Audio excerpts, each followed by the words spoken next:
and I'm just so honored to be here, because in a way it helps connect me with my own roots and struggle, and it's such a pleasure to still be able to look my teacher in the eye and to see he's still involved, he's still conscious and strong, and so it's just such an honor to be here.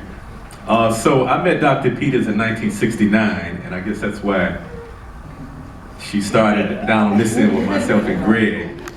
And in 1969, I began attending the notorious Post Junior High School. And a lot of people may not understand what I mean by that, but Post was a very interesting place. It was kind of off the hook on a certain level, but also was a highly politicized and highly radical school at that time period. And so Dr. Peters was my 8th grade English teacher. And of course he had us study black literature, black poets and what have you. But really my strongest memories of Dr. Peters had little to do with the actual classroom, right, and the actual textbooks, but the other experiences that we had that really helped to shape us. And so I just want to share a couple of those, because those experiences really turned me out. And and I haven't been the same since. So I can't really talk about Dr. Peters without talking about his partner, Ronald McCombs. And as I recall, both Dr. Peters and Ronald McCombs had moved to Detroit from West Virginia just maybe a couple years before I was in his class, and they were very close. And I had McCombs for social studies and Dr. Peters for English, and they would often combine their classes together. And a couple things happened that set me on the course that I've been on ever since that time period. The first thing that happened is they gathered us together in a home economics room, a room that was used to teach home ec. Y'all remember that, home ec? And they brought this record out of a cup. Y'all remember records, LPs? These big things, they're black, they used to put them on turntables and have needles and what have you. So they brought this record out of a sleeve and put it on the turntable, and it was a speech called Message to the Grassroots by Malcolm X. And I had kind of heard of Malcolm X before, but listening to that speech really just shaped my view of myself and shaped my view of myself as a black man in America and in the world, and again, set me on a course that I've never veered from. But the other thing that they did on one of these times when they combined the classes together is they put on another record, and that record was by a guy named James Marshall Hendrix. Y'all might know him as Jimi Hendrix, and at the time, the record he had out was called Band of Gypsies, and they played Who Knows and Machine Gun in class. So since about a year after that, I've been a guitar player.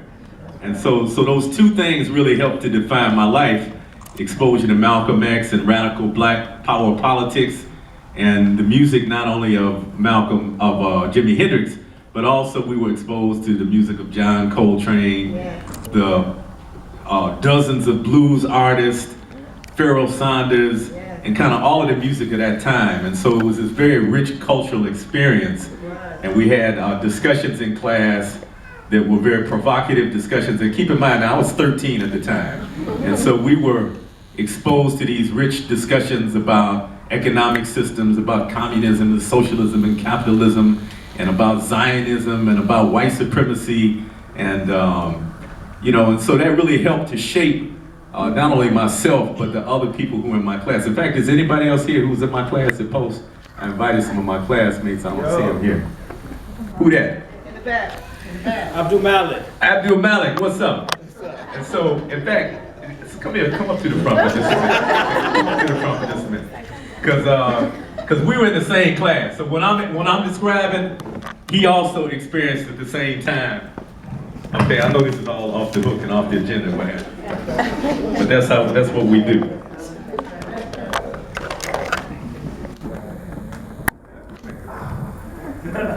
know he's not on the panel, but so if I'm lying, I want him to correct us. So the other thing that we did though, so we were so intrigued by what we were exposed to that we started a series. He can stand. Go on, sit, bro. That we started a series of what we call rap sessions. And so there was a third co-conspirator besides Dr. Peters and Ronald McCombs. There was this guy named Henry Fagan. And Fagan had taught at Post maybe the year before we got there, and he was Assistant Dean of Student Affairs at the University of Detroit. And so for every Wednesday for about 2 years, we had these sessions with these three brothers at University of Detroit where, I mean, they blew our heads up. I don't even know how to describe it. I want to give my brother the mic for about 1 minute, just anything you want to say.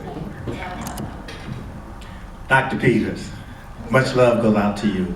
For myself, my immediate family, my children, my grandchildren, and inshallah my great-grandchildren to come. All right. Like the brother said, it was mind-blowing, an experience that shaped my life as a young man to identify myself as being a black man, who I was and what I represented as far as not only in my community, but my part in the world as well too.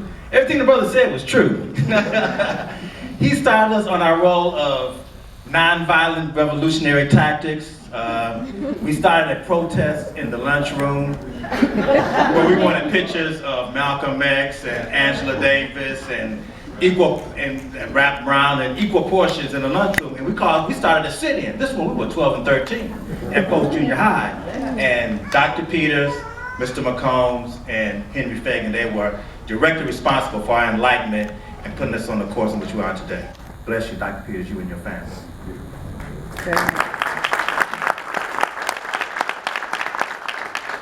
So, just a couple other things. So he talked about setting us on the course for nonviolence.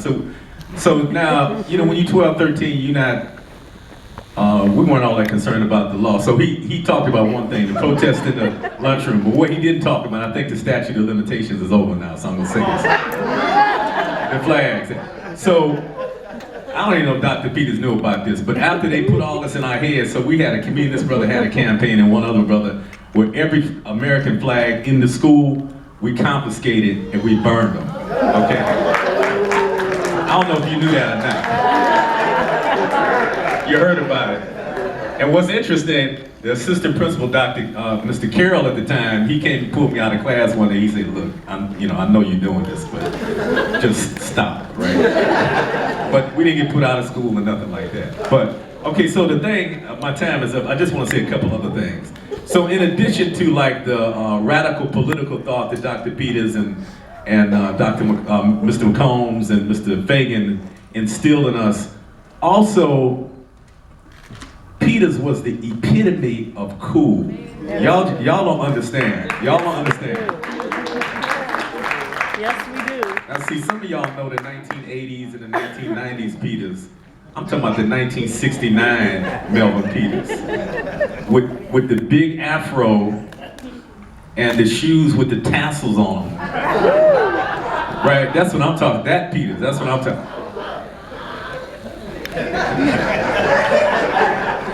This is not a roast. But he was the epitome of cool. And so of course, we 13-year-old young black boys moving into manhood. And so, I mean, they were role models for us also. We wanted to be cool also. And so that's during the time we was wearing thick and thin socks and Italian knits and shadow striped pants and all of that, right? Umar looked like he knows something about all that too. So I'm just, again, grateful. And to the extent, some people tell me I'm a leader now. To the extent that I'm a leader, it's because I've had excellent teachers like Melvin Peters. Yes. Thank you.